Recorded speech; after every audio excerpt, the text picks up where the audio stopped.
வணக்கம் நண்பர்களே, welcome to our channel. இன்றைக்கி இந்த வீடியோவில் நம்ம என்ன பார்க்க போகிறோம்னா, சேவலுக்கான பெஸ்ட்டு வெயிட் கெயின் ஃபுட்டை பற்றி தான் பார்க்க போகிறோம். வாங்க இன்றைக்கி வீடியோக்குள்ளே போகலாம்.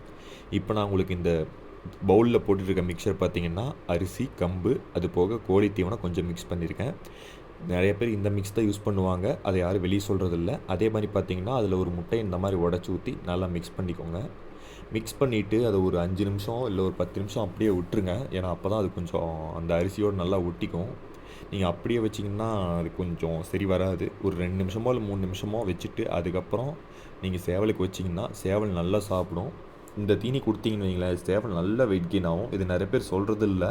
ஏன்னா கோழி தீவனம் கொடுத்தா அது என்ன சொல்கிறது, தப்புன்னு நினச்சிக்கிறாங்க. கோழி தீவனம் கொடுக்கறது தப்பு இல்லை. ஏன்னா கோழியும் நம்ம மனுஷங்களை மாதிரி தான். நீங்கள் நாம் எப்படி எல்லா சத்தான உணவும் கரெக்டாக எடுக்கணுமோ அதே மாதிரி கோழியும் அந்த மாதிரி எல்லா சத்தான உணவும் எடுக்கணும். நாம் கொடுக்குற தானியத்தில் அது இருக்காது. நீங்கள் கொஞ்சமாவது கோழி தீவனம் கலக்கிற மாதிரி தான் இருக்கும்.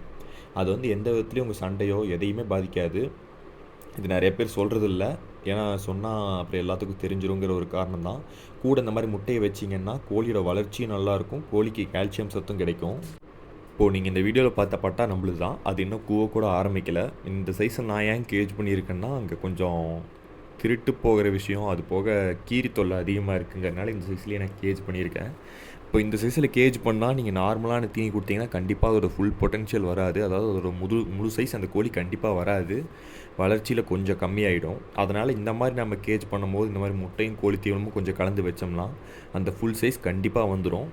அதனால தான் இந்த மாதிரி கலந்து வைக்கிறது. நீங்கள் கூவாத பட்டா போட்டாலும் உங்களுக்கு ஃபுல் சைஸ் இப்படி வச்சா தான் கொண்டு வர முடியும். இதை நிறைய பேர் சொல்கிறதில்ல. ஏன்னா நிறைய பேர் இதை ட்ரை பண்ணியிருக்க மாட்டாங்க. எனக்கு இது இன்னொருத்தர் சொன்னார், நான் ட்ரை பண்ணேன். என்னோடய ஒரு ப்ரீடரே நான் அப்படி தான் ஃபுல் சைஸ் கொண்டு வந்தேன். அது நோய் பாதிக்கப்பட்டிருந்துச்சு. அதை ரெக்கவர் பண்ணி அதோடய ஃபுல் பொட்டென்ஷியல் நான் இப்படி வச்சு தான் கொண்டு வந்தேன்.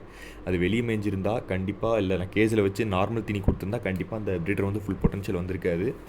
இப்போது அதே மாதிரி தான் என் கட்டித்தர வீடியோ ஒருத்தர் கேட்டிருந்தார், சப்ஸ்கிரைபர் ஒருத்தர். இப்போ எங்கிட்ட இருக்கிறதே வெறும் 2 ப்ரீடர் தான் ப்ரோ. சேவல் 2 ப்ரீடர் இருக்குது, வெடக்கோழி ஒரு 6 தாய்க்கோழி இருக்குது, அது போக கோழி குஞ்சுங்களும் ஒரு 3 பட்டாவும் தான் இருக்குது. நான் கொஞ்சம் அதிகம் பண்ணிவிட்டு நான் உங்களுக்கு வீடியோ போடுறேன். இப்போ நான் ஏன் வீடியோ போடுறது இல்லைன்னா, ஏன்னா இப்போ கோழி வளர்த்துற இதே நான் கொஞ்சம் நிறுத்தி வச்சுருக்கேன்.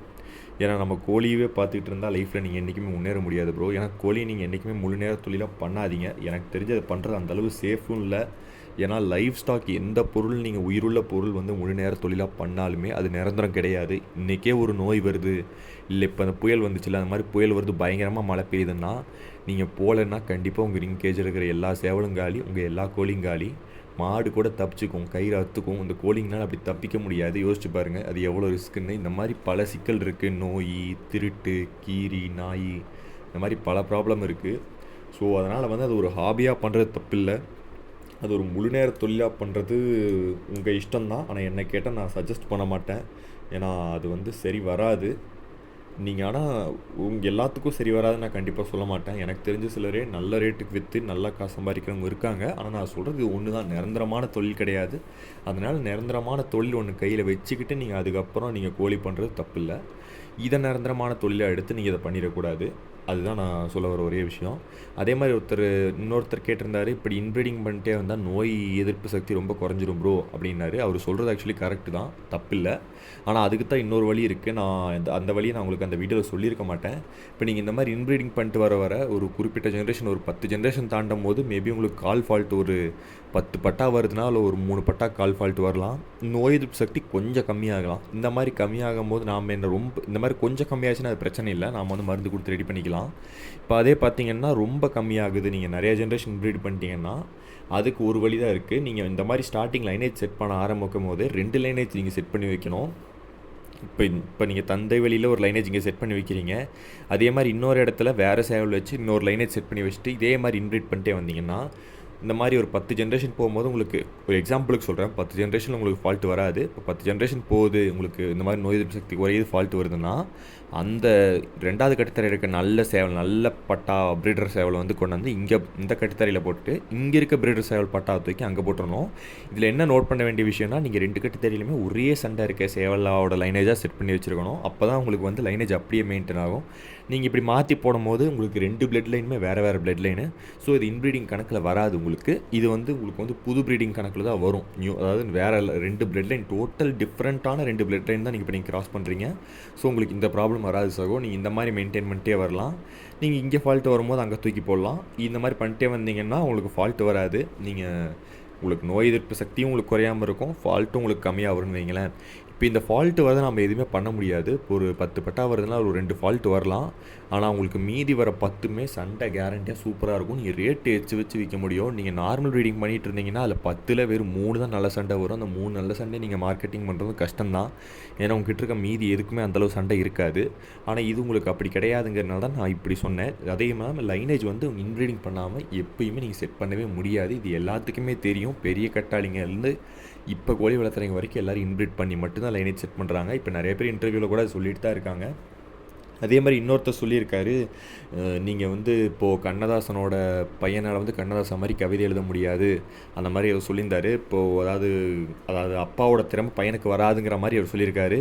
அவர் ஒன்று நல்லா தெளிவாக புரிஞ்சுக்கணும். அவர் படிச்சிருக்காரா இல்லையான்னு தெரில. அவர் சொன்னது ஆன்மீகம் ரிலேட்டடாக இருந்தது. அவர் சொன்னது தப்பு இல்லை, ஆனால் அவர் தப்பாக புரிஞ்சுக்கிட்டாரு. கண்ணதாசன் கவிதை எழுதுனது அது வந்து ஆர்ட். அது ஒரு ஜஸ்ட் அது என்ன சொல்கிறது, அது ஒரு டேலண்ட் தான்.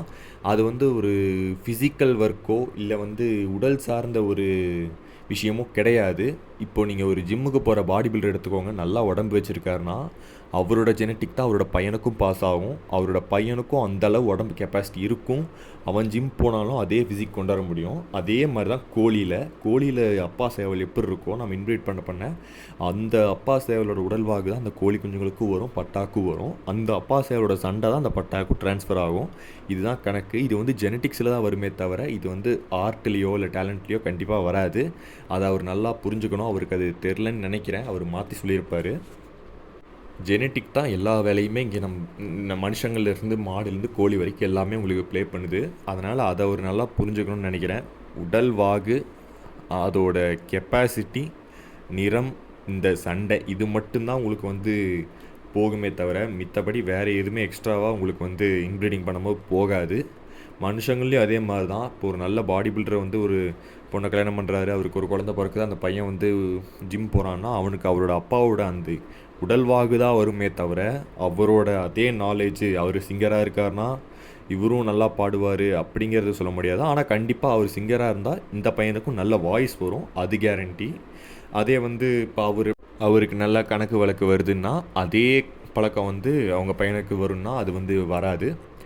இது ரெண்டுத்துக்கும் டிஃப்ரென்ஸ் இருக்குதுன்னு உங்களுக்கு புரியும்னு நினைக்கிறேன். ஏன்னா வந்து சிங்கிங் வந்து அது வந்து ஆர்ட் கிடையாது, டேலண்டடாக இருந்தால் மட்டும்தான் சிங்கிங் வரும்.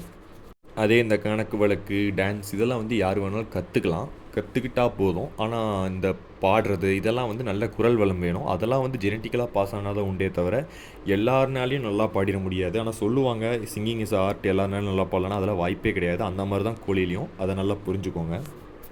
தேங்க்ஸ் ஃபார் வாட்சிங். Please subscribe my channel.